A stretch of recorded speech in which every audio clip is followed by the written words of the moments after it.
नमस्कार। आज हम कविता का सारांश पढ़ेंगे। कविता के कवि का नाम पद्माकर है। कवि पद्माकर ने इस कविता में वर्षा ऋतु का वर्णन किया है। देखिए, इस कविता के कवि का नाम पद्माकर है और उन्होंने वर्षा ऋतु का वर्णन किया है। बहुत ही सुंदर ढंग से उन्होंने कविता का वर्णन किया है। उनका कहना है कि वसंत ऋतु की शोभा निराली होती है। इसके आगमन से बागों में भ्रमर गुंजार करते हैं। देखिए, वसंत ऋतु बहुत ही सुंदर सुहावना मौसम होता है। इस ऋतु में सारे तरफ माहौल एकदम सुंदर सा हो जाता है। यहाँ पर देखो, पशु पक्षी चहचहाने लगते हैं, चारों तरफ फूल खिले हुए होते हैं और पक्षियों की आवाजें हमें सुनाई देती। तो ऐसा सुंदर वातावरण कवि को बहुत ही खुश कर देता है, उसका मन प्रसन्न कर देता है। इन्हीं दिनों में पेड़ों पर झूले पड़ जाते हैं, आम के वृक्षों पर बौरे आ जाते हैं। यानी कि वसंत ऋतु में देखिए, यहाँ पर गांव के वातावरण का वर्णन किया गया है, पद्माकर जी ने किया है। देखिए, यहाँ पर गांव में देखिए, वहाँ पे जब झूले पड़ जाते हैं चारों तरफ और लड़के लड़कियां गाने लगते हैं, तो वहाँ दृश्य बहुत ही सुंदर हमें दिखाई देता है। आम के वृक्षों पर बौरे आ जाते हैं। बौरे का अर्थ है जो आम के जो छोटे छोटे फल जब आने लगते हैं तो उसे हम मंजरी भी कहते हैं। मंजरी भी कहते हैं और यहाँ पर कवि ने उसे बौरे का नाम दिया है। उसे आम की मंजरियों को हम उसे बौरे कहेंगे।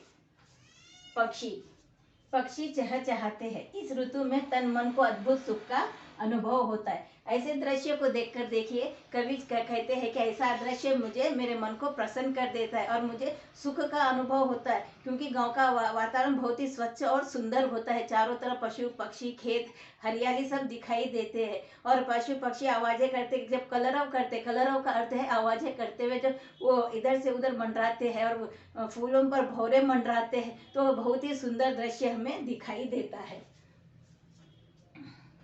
प्रकृति खिल उठती है।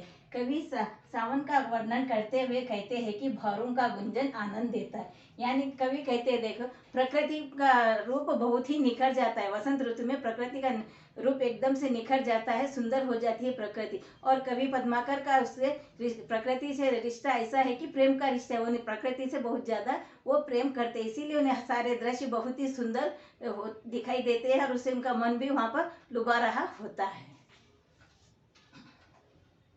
भौरों का गुंजन उन्हें आनंद देता है। भौरों का गुंजन का अर्थ है यहाँ पर आवाजें करना। फूलों के ऊपर जब भौरे मंडराते हुए आवाजें करते हैं तो वह दृश्य भी बहुत ही सुंदर दिखाई देता है।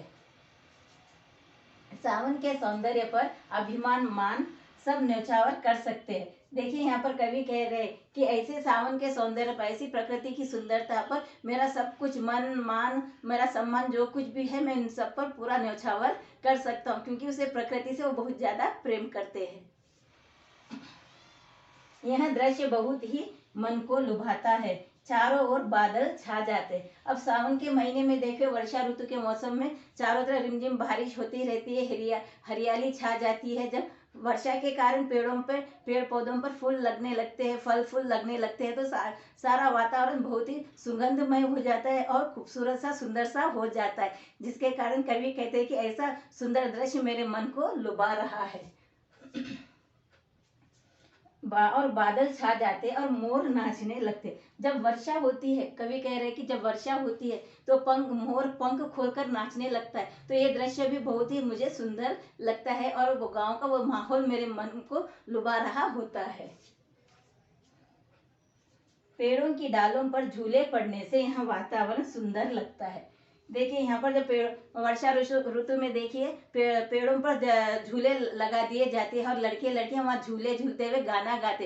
ये मल्हार यानी कि एक तरह का लोकगीत है, जिसे गाँवों में किसान खेतों में काम करते हुए वो गाना गाते हैं और वहाँ लड़के लड़कियां झूला झूलते हुए काम करते हुए वो गाना गाती है, तो उसे हम लोकगीत कहेंगे। तो ऐसे मल्हार भी गाती है, तो वह दृश्य और भी ज्यादा सुंदर लगता है। यह अत्यंत सुहावना महीना है। तो देखिए, ये महीना बहुत ही सुंदर महीना है। वसंत ऋतु और वर्षा ऋतु जो है वो कवि को अपने बहुत ही ज्यादा आकर्षित करते हैं, उनसे प्रकृति बहुत ज्यादा प्रेम है। और ये सब उन्होंने कविता में गांव का माहौल के वातावरण के बारे में हमें दर्शाया है कि गांव का वातावरण बहुत ही सुंदर और सुहावना होता है। इसी प्रकार के वीडियोस देखने के लिए हमारे वीडियो को लाइक करिए, शेयर करिए और सब्सक्राइब भी करिए। कमेंट जरूर करिएगा जिससे आपके सुझाव हम तक पहुंच सके। Thank you.